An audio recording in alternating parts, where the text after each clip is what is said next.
La idea es explicarles un poco mejor cómo funciona OneDrive, cómo funciona SharePoint, qué es cada uno, qué es OneDrive, qué es SharePoint, qué es la nube, cómo combinar todo, cómo evitar duplicación de información, ejemplos de casos, gestión del cambio con los equipos de trabajo y tips prácticos. ¿Qué es OneDrive?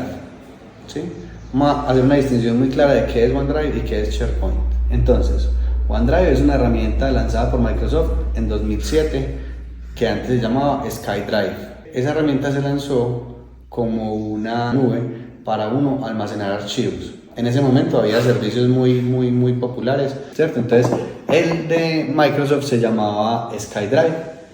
Inicialmente le daba a uno, si no estoy mal, 1 giga de espacio y uno ya ahí guardaba lo que uno quisiera. Luego fue en 2014 renombrado a OneDrive. Ese servicio ha evolucionado simple almacenamiento en la nube a una herramienta integral para la gestión y la colaboración de archivos. Parte del ecosistema de Microsoft 365 que tiene muchas partecitas, ¿cierto? Hoy, ¿para qué sirve? Es un servicio de almacenamiento en la nube que utilizamos para guardar normalmente los datos personales. En el entorno de la compañía, uno guarda en el OneDrive todo lo que es personal y en el SharePoint todo lo que es compartido. Entonces, ¿qué ventajas tiene importantes? El OneDrive nos permite guardar la información y que la información quede en el dispositivo y en la nube. Y eso nos ayuda a que la información esté siempre disponible. Desde que yo tenga cualquier dispositivo que esté conectado a internet, puedo conectarme a los archivos. O si tengo los archivos descargados en el dispositivo, sea el celular, el portátil, una tableta, un computador de escritorio, puedo accederlos incluso si no tengo internet. Es importante cuando yo acceda a los archivos sin internet en OneDrive, como esos son mis archivos personales, yo puedo editarlos sin problema, porque entonces en ese momento no voy a crear copias en conflicto porque no voy a tener el archivo abierto en ninguna otra parte, porque pues si yo estoy aquí y yo soy el único que tengo acceso a los archivos, pues no va a pasar nada raro. Pero si en cambio estoy en SharePoint y abro un archivo sin conexión, si hay alguien más que lo abre en la oficina, eso inmediatamente va a crear una copia en conflicto porque el archivo va a estar editado en 2 momentos sin estar en línea. Entonces, cada que yo actualice un archivo en OneDrive, ese archivo se actualiza en todos los dispositivos que yo tenga en OneDrive, ¿sí? En los que tenga guardadas esas carpetas. Por eso siempre trabajamos en la versión más reciente de los documentos cuando trabajamos en OneDrive, porque siempre están actualizados. Es SharePoint. SharePoint fue lanzado por Microsoft en 2001, es muy anterior a SkyDrive. Este es un servicio que normalmente Microsoft ofrecía como un paquete, como un programa que uno instalaba dentro del servidor de datos físicamente en la empresa. Eso es el verdadero origen de SharePoint. Y uno ahí montaba la página de la empresa, archivos compartidos, intranet. Esas mismas funcionalidades se llevaron también a la nube y se permite hacerlo también. Nosotros podemos crear páginas web, podemos tener sitios de internet, podemos tener intranet, podemos tener muchas cosas en SharePoint. Es una plataforma de colaboración de Microsoft que permite trabajar colaborativamente entre los equipos de trabajo en los archivos. El SharePoint tiene una herramienta que se llama histórico de versiones.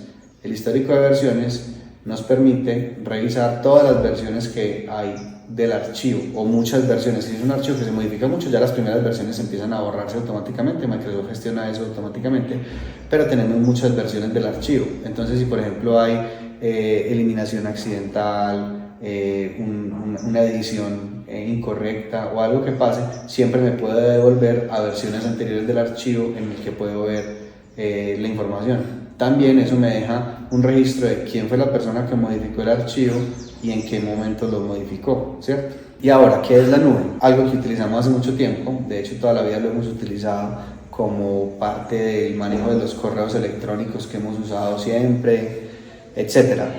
Y en esencia es un conjunto de servidores que hay por toda la Tierra que están interconectados. Entonces hay varios tipos de nube. IaaS es infraestructura como servicio. Es, por ejemplo, si yo tuviera el servidor de la compañía, me lo llevo a un data center y ya lo sigo accediendo desde internet, pero yo ya no lo tengo en mi red, pero lo tengo en una nube mía. Eso se llama una nube privada. SaaS es software como servicio. Por ejemplo, el correo electrónico es SaaS. El correo electrónico es un servicio que corre completamente en la nube, del que yo no tengo ninguna gestión más que mi usuario y mi contraseña. y personalizaciones, pero yo no controlo versiones del software, versiones del sistema operativo, los servidores físicos, el acceso físico al servidor, nada, yo no manejo nada, sino que todo está administrado por un tercero que me ofrece un servicio SaaS, PaaS o plataforma como servicio, que es, por ejemplo, cuando yo tengo una página web alojada en un servidor, como por ejemplo en un WordPress, que yo sí tengo control de qué versión de WordPress tengo, le hago yo mismo las actualizaciones, manejo el contenido, pero no manejo el servidor físicamente que está corriendo por debajo. O sea, es como un intermedio en el que yo tengo control de ciertas cosas y de otras no. ¿Qué ventajas tiene? La ubicuidad, el respaldo y la disponibilidad. La nube siempre está disponible, siempre está protegida. No tengo que estar pendiente de las copias de seguridad, siempre está respaldada, ¿cierto? ¿Qué desventajas tiene? El costo. Normalmente es más costoso que yo correr un servidor.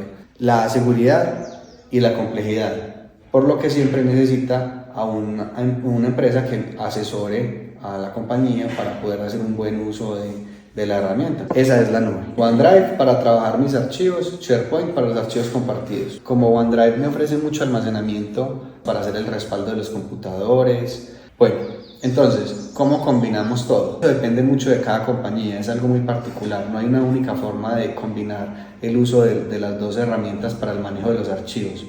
Es muy importante que se definan los lineamientos y cuál es la forma como se va a manejar en las empresas. Ejemplos de casos, hablemos de la información personal.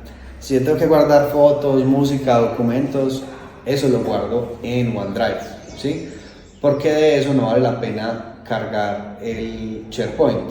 O sea, la información compartida es en un espacio de almacenamiento más pequeño que tiene muchas más funcionalidades y está mucho mejor respaldado. Entonces por eso ahí guardamos lo que es compartido. Pero mi información tampoco es que se vaya a perder, porque OneDrive también le hace una copia que tiene una papelera de reciclaje y de recuperación de 3 meses. Lo que no tiene es histórico de versiones. Entonces, por ejemplo, yo trabajo un documento mío que tenga en mi escritorio, ese no tiene histórico de versiones. Normalmente OneDrive tiene mucho almacenamiento. ¿Cuándo no? Cuando usamos licencias que son más chiquitas como la 365F1. Entonces recordemos que Microsoft maneja almacenamientos separados. Un espacio para mi correo, un espacio para la información personal, que es OneDrive, y un espacio para la información compartida aparte, que se llama SharePoint. El ejemplo 2 es, por ejemplo, una carpeta de documentos contables para que quede almacenada la información en SharePoint y yo tenga histórico de versiones y de visualización que me van a permitir un mejor trabajo en equipo. También voy a poder abrir el archivo y trabajarlo en simultáneo varias personas y voy a ver mientras todos lo están editando. También el SharePoint guarda la papelera de reciclaje por 3 meses, pero tiene aparte el histórico de versiones que cuando yo he modificado puedo ver mucho más para atrás la modificación de los archivos. ¿Cuáles son las cosas que evitan que estos sistemas se implementen correctamente con los equipos de trabajo? Entonces, el miedo de las personas, la resistencia al cambio, la desconfianza en la herramienta, la edad de las personas y la habilidad de las personas para el manejo de las herramientas, la costumbre, cómo atacamos cada uno, el miedo, involucrando a las personas en la gestión del cambio, diciéndoles que vamos a hacer un cambio de herramienta, comentándoles cómo va a funcionar y, por ejemplo, en charlas como esta, compartiéndoles esta información para que ellos tengan una información base sobre la cual guiarse para poder hacer el cambio de la herramienta. La resistencia al cambio es muy difícil, yo digo que lo más difícil, pero lo que se debe hacer es un acompañamiento y un seguimiento de las personas para que sepamos que sí están utilizando la herramienta correctamente. La desconfianza con el uso se quita. Cuando las personas van trabajando con la herramienta y ven que funciona, ya se les quita la desconfianza. Por ejemplo, con los archivos duplicados. Cuando encontremos la fuente y ya sigamos trabajando en el duplicado, ya quedamos tranquilos, ¿cierto? Y eso tenemos que hacer. La edad, habilidad, capacitación. Y la costumbre con otra costumbre. Todos los hábitos que reemplace el hábito que teníamos anterior. Lo mismo pasa. Todo lo que se es una costumbre, se puede acostumbrar uno a algo diferente, ¿cierto? Esos son los enemigos de los cambios. Los mejores amigos del cambio son el trabajo en equipo, el ejemplo de los líderes, la participación en el proceso, las reuniones de socialización y entender desde el principio que los cambios no son fáciles, ¿cierto? Entonces, tips prácticos. Recordar el histórico de versiones. No ponerme el archivo otra vez, sino acordarme, ¿verdad? Que yo puedo acceder a una versión vieja de este archivo y sacarlo de ahí, ¿cierto? Muy importante. Segundo, siempre tener copia de seguridad en el OneDrive de lo que está en mi computador. por si se me lo roban, por si se me pierde, por si lo que sea. Eso lo hacemos nosotros siempre. Usar nombres cortos. El computador tiene un límite de letricas que pueden tener los nombres. Cuando eso se pasa, se jode. SharePoint y OneDrive en la nube no tienen un límite tan pequeño, es un límite mucho más grande. Tratemos de que en las carpetas y en los archivos manejemos nombres que nos den mucha información, pero que sean cortos, que no sean muy largos, para que evitemos que tengamos ese problema. Es muy importante, usa nombres cortos. Y el último, usa siempre la información desde SharePoint. Si seguimos esos 4 tips, es muy probable que no tengamos inconvenientes. Me devuelvo un segundo acá, y es que en las carpetas de Teams nunca debemos tener más de 100.000 archivos. Los datos están en SharePoint en la nube, ¿sí? Pero para yo tenerlos en mi computador, OneDrive, que es el que se conecta al computador, hace una conexión a SharePoint y trae los archivos. Él construye ese índice todo el tiempo, porque cada que yo cambio algo, él modifica el índice, porque cada que algo cambia arriba, el índice de arriba se modifica. Entonces él tiene que estar comparando todo el tiempo esos dos índices. Así es como él puede sincronizar las carpetas. Entonces cuando él tiene más de 100.000 archivos en el índice, para él compararlo con el de arriba se demora, y para él construir el índice se demora, porque le cuesta mucho leer más de 100.000 archivos, hacer un índice, leer otros 100.000 archivos, hacer otro índice, le cuesta mucho, y eso hace que se demore mucho en que cuando alguien modifica algo me llegue, que cuando yo cambie algo se demore mucho para que esté para los otros. Nunca tener carpetas de más de 100.000 archivos.